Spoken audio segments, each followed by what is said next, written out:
एक जन जागरण सेवा समिति है, लेकिन दोनों संस्थाओं के माध्यम से हम इस कार्यक्रम को नहीं कर रहे हैं। हम इस कार्यक्रम को निर्दलीय रूप से कर रहे हैं, क्योंकि ये जो संस्थान हैं जितने भी रजिस्टर्ड संस्थाएं हैं, ये भारतीय संविधान के अधीन हैं।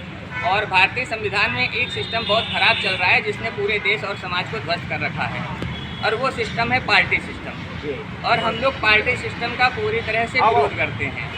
आज का जो हम लोग रामकृष्ण परमहंस और शिवाजी की जयंती का कार्यक्रम मना रहे हैं, यह कार्यक्रम भी निर्दलीय सिस्टम से ही एक देशभक्त और भारतीय नागरिक होने के नाते मना रहे हैं। किसी हम दल या संस्था संप्रदाय से हम लोगों को कोई मतलब नहीं है।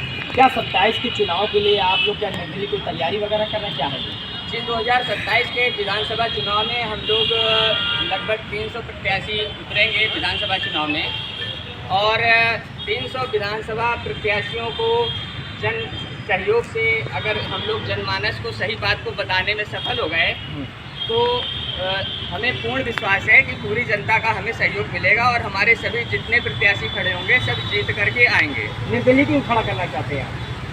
जी, वही हम आपको बताने जा रहे थे कि जो पार्टी सिस्टम है, पार्टी सिस्टम में क्या होता है कि जितने भी राजनीतिक दल हैं उनके जो मुखिया हैं, तो मुखियों के माध्यम से जितने भी उनके विधायक और सांसद बनते हैं विधानसभा और लोकसभा में, उन सबको वो पूरी तरह से गुलाम बना करके रखते हैं।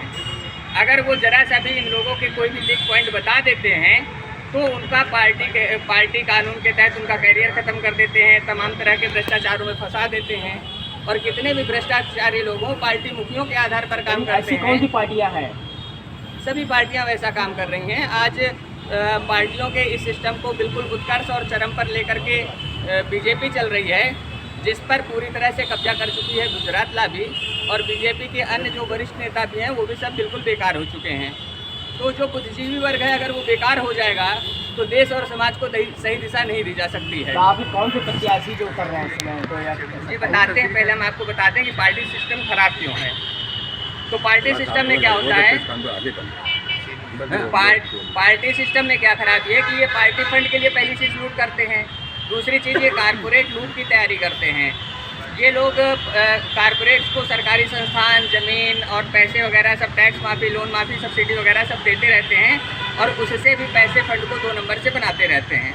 इसके अलावा ये लोग जो बजट पास करते हैं हर साल, चूँकि बहुमत में बैठते हैं, तो बहुमत में बैठने के नाते ये मनमानी कानून बनाते हैं और मनमानी जो है फंड पास करते हैं बजट में। और बजट में जो भी ये लोग खर्चा करते हैं, उसमें सूत्रों से पता चलता है कि 40-50% तक ये लोग कमीशन खा जाते हैं। प्रेजेंट टाइम की सरकार क्या कर रही है? प्रेजेंट टाइम की ही सरकार की बात बता रहे हैं। देश की स्वतंत्रता से लगाकर अभी तक पार्टी सिस्टम में जितना भी मामला चल रहा है, देश की स्वतंत्रता से लगाकर अब तक का सब ऐसा ही चल रहा है। तो उसमें क्या है कि जब ये लोग बजट पास करते हैं, तो बजट पास करने पर जो खर्चा करते हैं उसमें तो जो कमीशन खाते हैं वो अलग बात है, लेकिन जो बजट ये लोग खर्चा नहीं कर पाते हैं, उस पूरे बजट को जो पार्टी के मुखिया हैं वो हजम कर जाते हैं। आप क्या करना चाहते हैं? बताइए, आप क्या करना चाहते हैं, ये बताइए। वही बता रहे हैं, ये पार्टी सिस्टम की हम खराबियां आपको बता रहे हैं। आप क्या कर रहे हो ये बताइए, खाली बस आप इसके बारे में बताइए। हमारी डिमांड खुद निर्णय कर रहे हैं, और बहुत टाइम हो गया, सब आधा घंटा लेट हो गए। और निर्दलीय सिस्टम जो हमारा बन रहा है, उसमें हम उत्तर प्रदेश विधानसभा चुनाव में 300 प्रत्याशी खड़ा करेंगे, और उनको अपनी बात को जनता तक पहुंचाकर सही तरीके से हम, जब जनता सही बात समझ जाएगी तो अपने पक्ष को वो लेकर के चलेगी। निर्दलीय होने के नाते क्या होगा कि कोई विधायक प्रत्याशी किसी का गुलाम नहीं होगा। सभी विधायकों की पावर जो है मुख्यमंत्री के बराबर होगी, सभी सांसदों की पावर प्रधानमंत्री के बराबर होगी, और मानवता के हिसाब से हर आदमी काम करेगा। कोई भी अपने कॉलर पर दाग लगाना नहीं चाहेगा।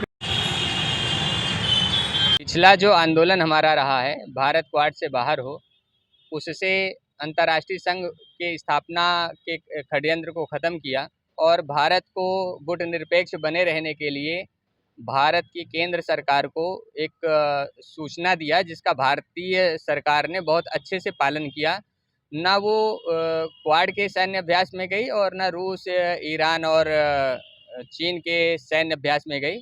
अच्छा लगा हमें कि भारत सरकार जो है जनप्रतिनिधियों के भावनाओं का ख्याल रखती है, और उसी आधार पर आज का जो दिन है 19 फरवरी को शिवाजी और रामकृष्ण परमहंस जी की जयंती मनाई जाती है।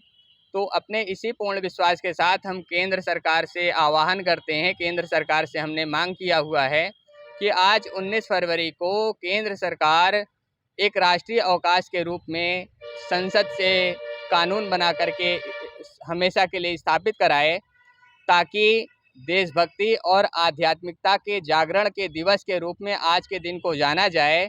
आज के दिन शिवाजी का जन्म हुआ था, जिन्होंने देशभक्ति में एक आदर्श स्थापना किया है, और रामकृष्ण परमहंस जी ने आध्यात्मिकता के क्षेत्र में एक आदर्श स्थापित किया हुआ है, जिनके विवेकानंद जी जैसे शिष्य रहे हैं, जिसकी वजह से हम चाहते हैं कि आज दो देश के महान सपूतों के जन्मदिन को नई पीढ़ी के लोगों को जागृत करने के लिए शिशुओं को जब बचपन से आज की छुट्टी का पता चलेगा कि प्राथमिक विद्यालयों में, नर्सरी विद्यालयों में जब आज अवकाश रहेगा तो उनको एक प्रेरणा मिलेगी देशभक्ति और आध्यात्मिकता के लिए, और शुरू से प्रेरणा मिलने पर युवा होने तक वो काफ़ी कुछ देशभक्ति और आध्यात्मिकता के भाव को धारण करने में सफल होंगे, जिससे कि प्रकृति का जो कर्मफल विधान है कि जो जैसा करता है उसको वैसा ही कर्मफल मिलता है।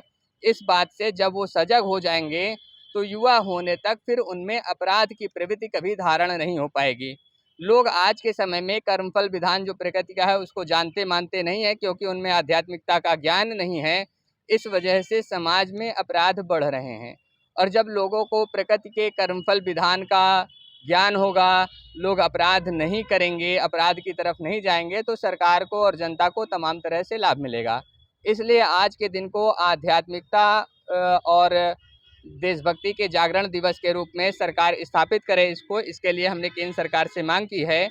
और जो राजनीतिक भ्रष्टाचार चल रहा है उस राजनीतिक भ्रष्टाचार को ख़त्म करने के लिए पार्टी सिस्टम को ख़त्म करना चाहिए, क्योंकि पार्टी सिस्टम से पार्टी फंड की लूट चलती है, कारपोरेट फंड की लूट चलती है। कारपोरेट फंड में सरकारी फंड को भी कारपोरेट को दे दिया जाता है, उसमें भी कमीशन के रूप में लिया जाता है। इसके अलावा उसके एवज में जो है तमाम तरह से, जैसे आपका ये चुनावी बॉन्ड है या अन्य किसी भी तरीके का फ़ंड है, पार्टी फंड है, वगैरह वगैरह तरह से लिया जाता है।